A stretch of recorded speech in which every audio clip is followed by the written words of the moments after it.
Assalamualaikum warahmatullahi wabarakatuh. Waalaikumsalam warahmatullahi wabarakatuh. Di sini kami akan mempresentasikan mata kuliah teknik frekuensi tinggi dan gelombang mikro dengan judul Microwave Synthesizer yang akan dipresentasikan oleh saya sendiri, Alvinur Amalia, dengan NIM 431 1903. Saya Mimin Salsabila Utama dengan NIM 431 19 026. Pokok bahasan pada presentasi kali ini yang pertama ya, apa itu synthesizer, yang kedua itu karakteristik synthesizer, yang ketiga arsitektur synthesizer, dan empat sinyal generator. Apa itu frekuensi synthesizer? Frekuensi synthesizer itu merupakan peralatan gelombang mikro yang paling serbaguna dan memiliki beragam bentuk, mulai dari chip kecil hingga instrumen yang rumit. Chip tunggal synthesizer tersedia sebagai IC yang dipasang di permukaan dan termasuk di elemen kunci seperti RF dan pembagi preferensi, detektor fasa, dan indikator kunci. Untuk membangun sebuah synthesizer single loop sederhana, IC tersebut dipasang pada PCB dengan sirkuit tambahan. Karakteristik synthesizer. Seperti pada gambar, frekuensi synthesizer dapat diperlakukan sebagai black box yang menerjemahkan satu atau lebih frekuensi output. Seperti pada gambar di samping, black box itu berisi VCO, multiplier frekuensi, divider, mixer, dan fase detektor yang terhubung untuk melakukan fungsi translasi yang diinginkan. Synthesizer menunjukkan perbedaan yang signifikan sebagai hasil dari aplikasi yang spesifik, di mana mereka berbagi karakteristik inti dasar yang menggambarkan frekuensi dan waktu, kemurnian spektral, dan parameter daya keluaran. Arsitektur synthesizer. Arsitektur synthesizer itu terdiri dari direct analog synthesizer, direct digital synthesizer, dan indirect synthesizer.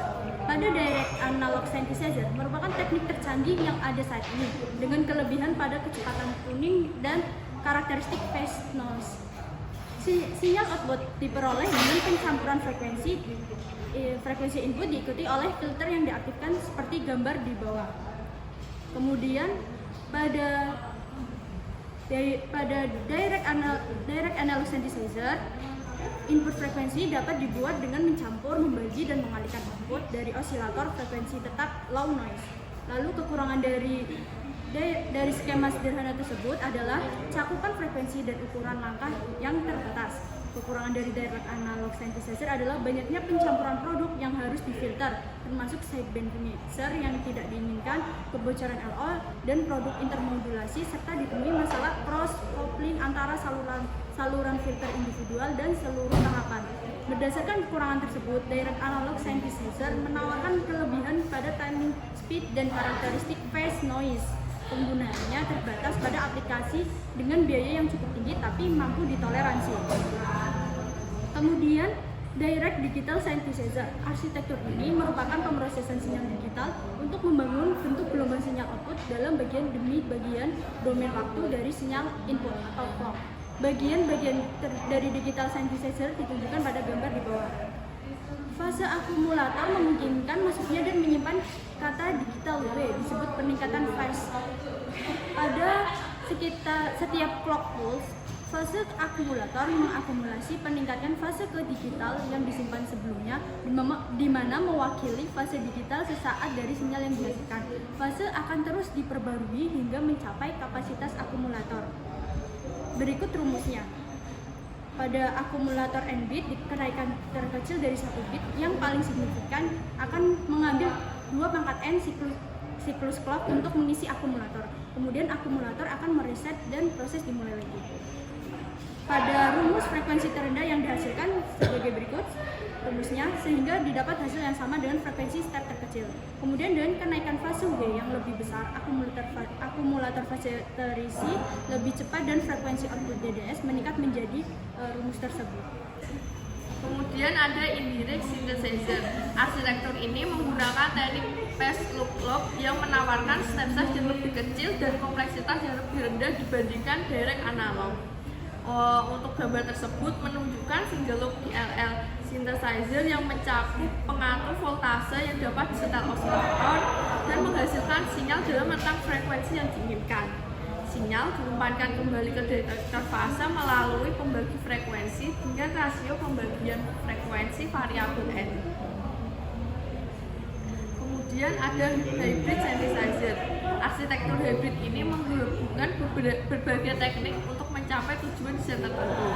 Contohnya pada gambar di bawah ini merupakan synthesizer multi-loop yang merupakan kombinasi teknik direct analog dan indirect. Untuk output VCO-nya diubah ke frekuensi yang lebih rendah dengan bantuan mixer dan sumber frekuensi offset.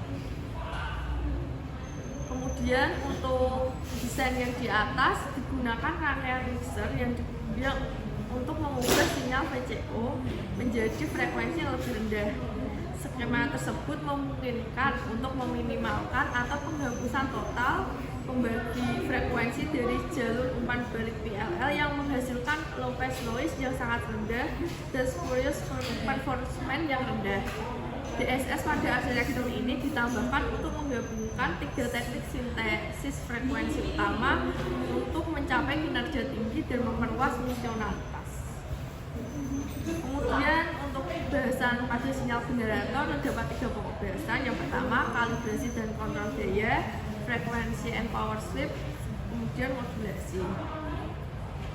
Untuk kalibrasi dan kontrol daya output synthesizer dapat dikontrol dengan berbagai cara, misalnya menggunakan teknik loop terbuka yang diilustrasikan pada gambar tersebut. Untuk kinerja yang lebih baik dapat dicapai dengan metode ALC loop tertutup. Hasil daya diambil sampelnya dengan directional coupler dan dialihkan ke detektor RF seperti pada gambar yang kedua. Untuk frekuensi dan power sweep.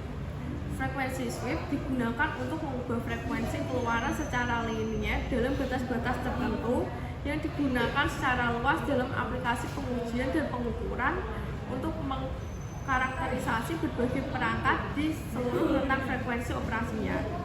Untuk frekuensi sweep ditentukan dengan mengatur frekuensi mulai, frekuensi berhenti, dan sweep time. Ada 2 mode, yaitu continuous dan stepped sweeps. Untuk continuous atau analog direalisasikan dengan mengubah voltase tujuh VCO secara langsung dengan generator DAC. Mode ini membutuhkan penyetelan linear dan karakteristik yang berulang. Namun untuk kesalahan frekuensinya selalu ada karena osilator tetap ada dibuka selama proses sweep. Kemudian untuk stepped sweep atau disebut juga dengan yang digital direalisasikan dengan mengubah frekuensi output synthesizer dalam peningkatan frekuensi diskrit seperti yang diilustrasikan pada gambar di samping. Diasumsikan bahwa synthesizer terkunci setiap titik diskrit melintang-rentang pada sapuannya. Oleh karena itu, mode ini memberikan jauh lebih baik akurasi frekuensi dibandingkan dengan yang analog. Untuk modulasi sendiri terdapat 3 modulasi. Yang pertama pulse modulation, amplitude modulation, dan frekuensi and phase modulation. Untuk pulse modulation dicapai dengan menghidupkan dan mematikan sinyal output sesuai dengan pulsa modulasi yang diterapkan.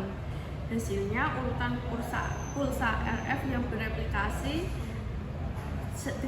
beraplikasi sinyal modulasi input. Untuk amplitude modulation menjadi metode yang paling populer untuk dibawa informasi melalui frekuensi RF. Diwujudkan dengan memvariasikan amplitude sinyal output sesuai dengan sinyal modulasi yang diterapkan. Untuk frekuensi and phase modulation, bentuk modulasi analog populer yang menawarkan kekebalan sinyal yang lebih baik daripada AM. Prosesnya menghasilkan sinyal termodulasi frekuensi yang melibatkan variasi frekuensi output sesuai dengan sinyal modulasinya. Sekian presentasi dari kelompok kami. Terima kasih. Mohon maaf bila ada kesalahan. Assalamualaikum warahmatullahi wabarakatuh. Waalaikumsalam warahmatullahi wabarakatuh.